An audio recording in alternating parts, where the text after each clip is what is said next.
Welcome to my YouTube channel HP study.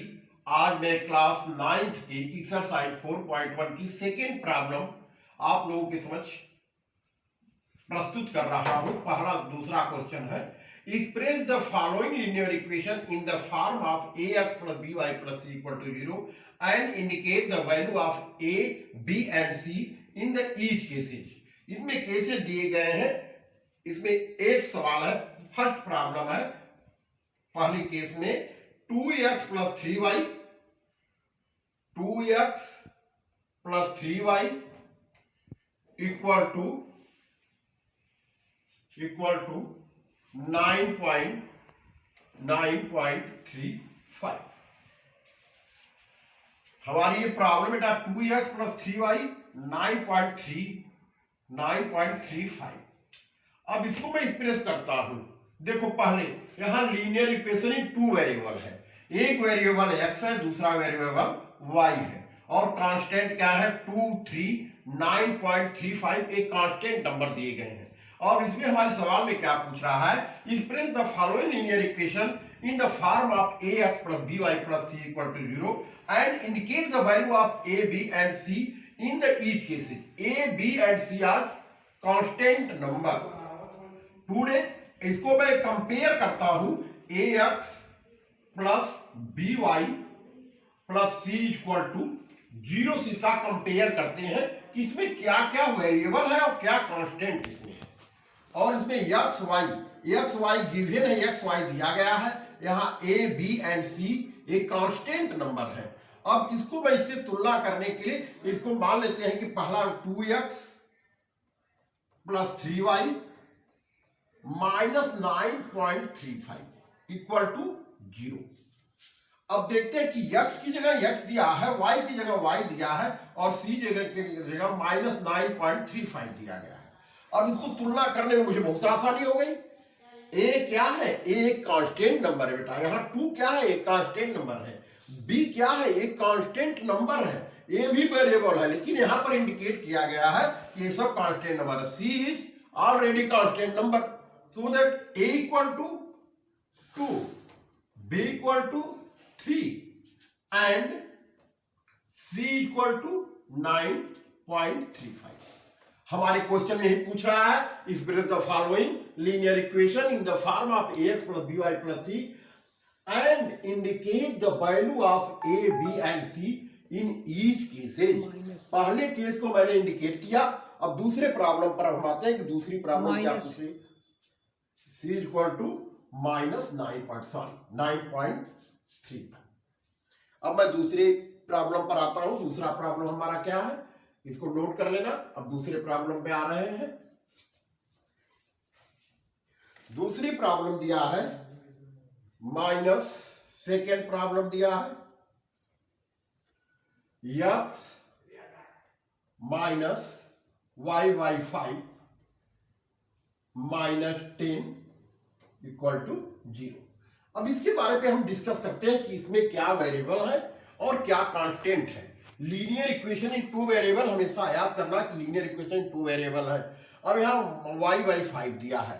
पहले एक हल करने का एक और बहुत अच्छा है कि यहाँ डिनोमिनेटर में 5 दिया है और न्यूमरेटर में x है, यहाँ 10 है। अब हमको समस्या हो जाती है कि मैं इसको कैसे हल करूं। अब हमारे पास इसको समस्या को हल करने का एक विकल्प है कि ax plus by plus c। बस को आसान थोड़ा करने के लिए इसको थोड़ा बड़ा भी कर सकते हैं कि सब में 5 से मल्टीप्लाई कर दें, सब में 5 से मल्टीप्लाई कर दें या इसको डायरेक्ट हल कर दें। दोनों की मीनिंग एक ही होती है। पहली बात, मैं सब में 5 से मल्टीप्लाई कर रहा हूं तो यहां हो जाएगा 5x minus y/5 into 5 minus 10 into 5 equal to 5 into 0। इसमें भी कर दिए, सब में पूरे में 5 से मल्टीप्लाई कर दिए। अब ये हो जाएगा 5x माइनस, अब देखो 5 से 5 यहां कैंसिल हो जाएगा, माइनस y हो जाएगा माइनस 50 इक्वल टू 0। यहां पर देखो 5 में x से गुणा किए, यहां पर नहीं 5 में यार कोई वो नहीं है, तो यहाँ पर 5x का 5x हो गया, यहाँ 5 से 5 कट गया, यहाँ -10 5 जा 50 = 0। अब इसके मुझे कंपेयर करने में बहुत अच्छी आसानी हो जाएगी। इसके नीचे लिख देते हैं ax plus by plus c = 0। अब हम कंपेयर कर लेते हैं, a = 5, b = -1। यहाँ पर कोई कांस्टेंट नहीं दिया गया है, तो यहाँ -1। जहां पर ऐसी समस्या आती है कि इसके साथ कोई वेरिएबल नहीं है, कोई कांस्टेंट नहीं, तो वहां 1 ऑलरेडी सब में मल्टीप्लाई कर सकते हैं। इससे इसका वो b = -1 और एंड c = -50। अब देखो a = 5, b = -1 एंड c = -50। अब इसी प्रॉब्लम को मैं हल करने के लिए दूसरा नियम भी अप्लाई कर सकता हूं। इसको ध्यान से समझ लीजिए, कहीं कोई समस्या हो बेटा तो तुम लोग पूछ सकते हो, लाइव क्लास के द्वारा, मेरे लाइव क्लास चलेंगे उसके द्वारा इसको पूछ सकते हो, कहीं भी कोई समस्या हो।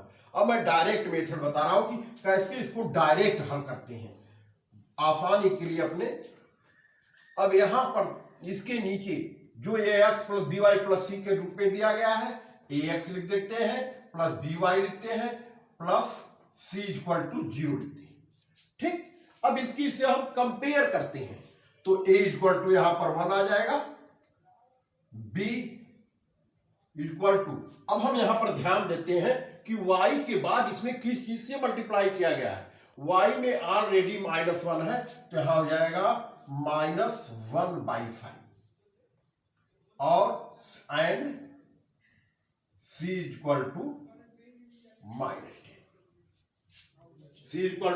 -10। यह दोनों आंसर मैं जो आप लोगों के समक्ष दिया हूं, दोनों करेक्ट हैं, कोई गलती नहीं होगी। इसको हल करने के लिए बेटा तुम लोग को ये अच्छा लगता है इसको करो, नहीं जो पहले बताया उसको हल करो। अब मैं थर्ड प्रॉब्लम पर आता हूं कि थर्ड प्रॉब्लम क्या दिया है।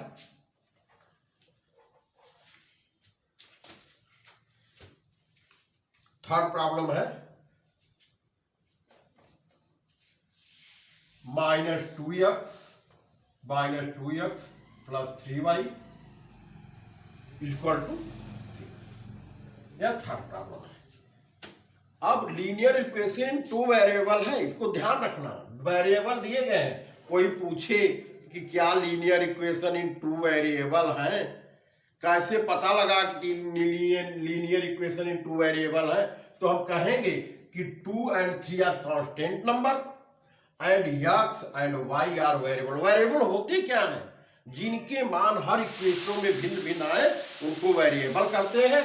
और जो नंबर, ये संख्याएं हैं, जिसको हिंदी में कहते हैं नंबर, संख्या, इनके मान में कभी परिवर्तन नहीं होता, इसलिए इनको कांस्टेंट नंबर करते हैं।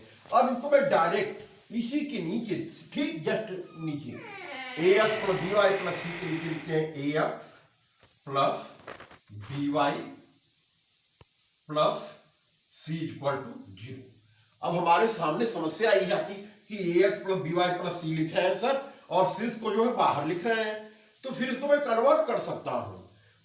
बराबर यहां 0 दिया है, तो cis को मैं यहां ले लूं, इस साइड में ले लूं, left hand side, right hand side, left hand side में ले लूं, तो इसको लिख सकते हैं -2x प्लस 3y -6 = 0। ये भी हो गया, अब इसी के फॉर्म में हो गया। अब हमें इसका कंपेयर करने में इतनी आसानी होगी, x की जगह x दिया है, y की जगह y दिया है, तो a b c की जगह दिया क्या है, इस चीज को मैं तुरंत हल कर लेता हूं। a = -2, b = 3 and c = -6। It is answer. ठीक, अब मैं अगले प्रॉब्लम पर चलता हूं। आप लोगों को एक सवाल में पूरा कंप्लीट कर देता हूं। चौथी सवाल है, क्वेश्चन नंबर 4, 2x = 3। अब हमारे सामने समस्या आ गई कि यहां 2 ही वेरिएबल हैं, c का पता नहीं है, तो इसके बारे में जरा भी चिंता नहीं करना कि क्या किसी कहां चला गया। इसके लिए बेटा पहले करते क्या है कि 2x इक्वल टू 3y दिया है, तो दोनों को आगे एक साइड में देखते हैं समस्याएं को। जो आगे हम ए बी को तो ढूंढ लें कि ए बी कहाँ है। 8x minus 3y equal to 0। अब सी कहाँ गया, सी के बारे में हमको अनिश्चितता है कि सी कहाँ पर गया। तो सी के बारे में भी हम लोग आज देखेंगे कि सी कहाँ इसमें छुपा हुआ है। तो x minus 3y equal to 0 होगा। तो फिर लिखते हैं x minus 3y plus 0 into c equal to 0। सबसे अच्छा सी भी मैं ले लिया कि सी कहाँ गया, सी की मल्टीप्लाई करेंगे 0 में तो हो जाएगा 0। अब इससे इसके नीचे ठीक यही जो दिए हैं वेरिएबल दिए हैं ना, वेरिएबल हाँ ax plus by plus C equal to 0। अब इसका कंपेयर कर दो डायरेक्ट। a इक्वल टू, इसमें किस चीज से मल्टीप्लाई है, किसी कोई नंबर नहीं है तो 1 मान लेंगे। a equal to 1, b equal to minus 3 and c equal to 0। यही मेरा आंसर हो गया बेटा। ठीक है, समझ में आया बेटा। कहीं कोई समस्या इसको पूछ लो।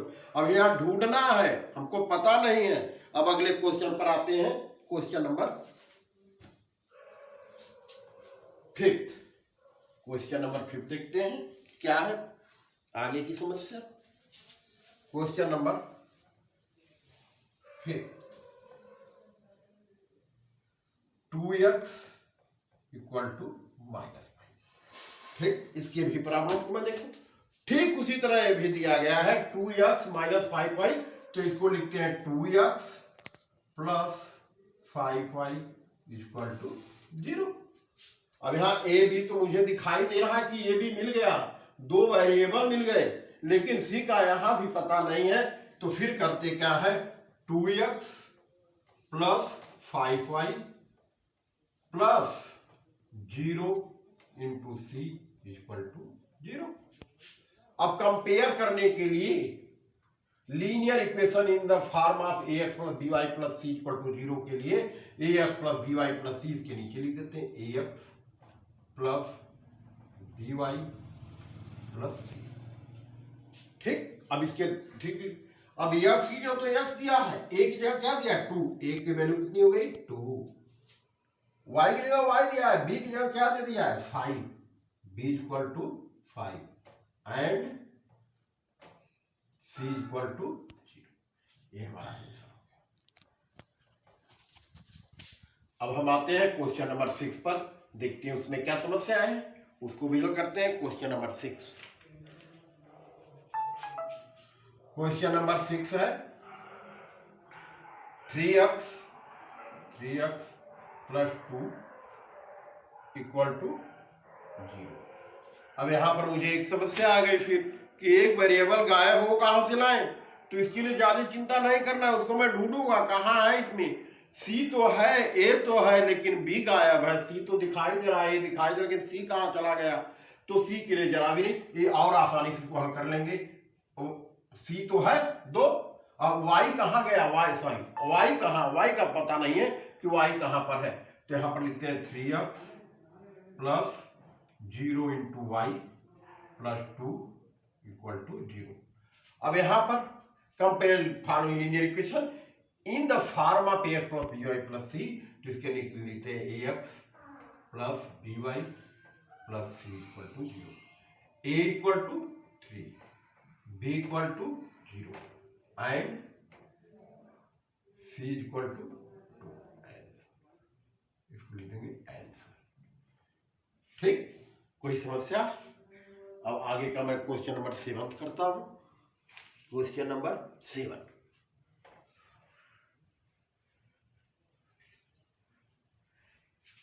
क्वेश्चन नंबर 7 क्या दिया है, y।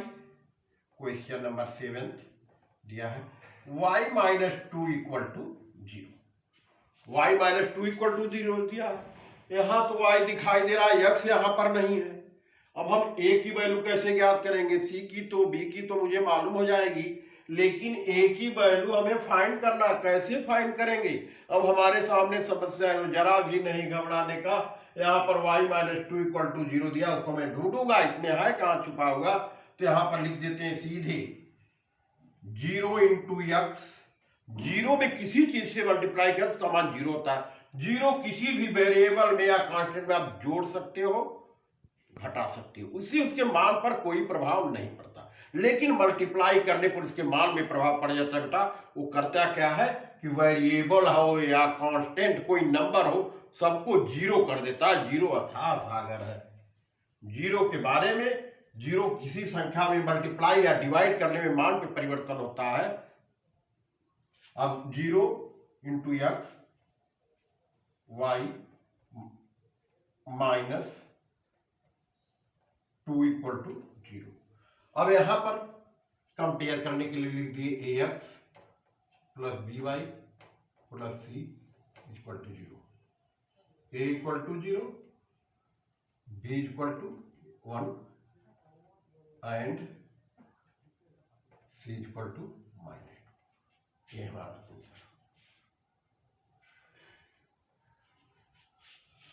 अब लास्ट प्रॉब्लम है। हम तो आप लोगों को आज इस एक्सरसाइज का क्वेश्चन नंबर 2 का लास्ट प्रॉब्लम बता दे रहा हूं। लास्ट 8th क्वेश्चन नंबर है, उसको भी आप लोग ध्यान से देख लीजिए। 5 बराबर 2x, 5 बराबर 2x,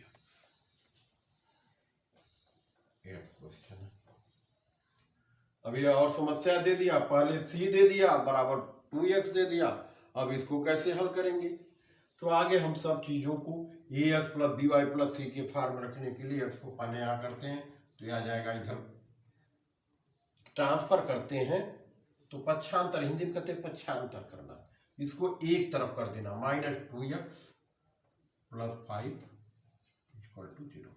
अब यहाँ हमें तो एक चीज मिल गया, a मिल गया, c मिल गया, लेकिन b नहीं मिल रहा है। b कहाँ से आएगा? तो b के लिए भी हम प्रयास करते हैं। 20 में से ढूंढेंगे कहाँ? -2x plus 0 into y plus 5 equal to 0। यहाँ लिखेंगे ax plus B Y plus C equal to 0, a equal to -2, b equal to 0 and c equal to 5। यही हमारा आंसर हो गया।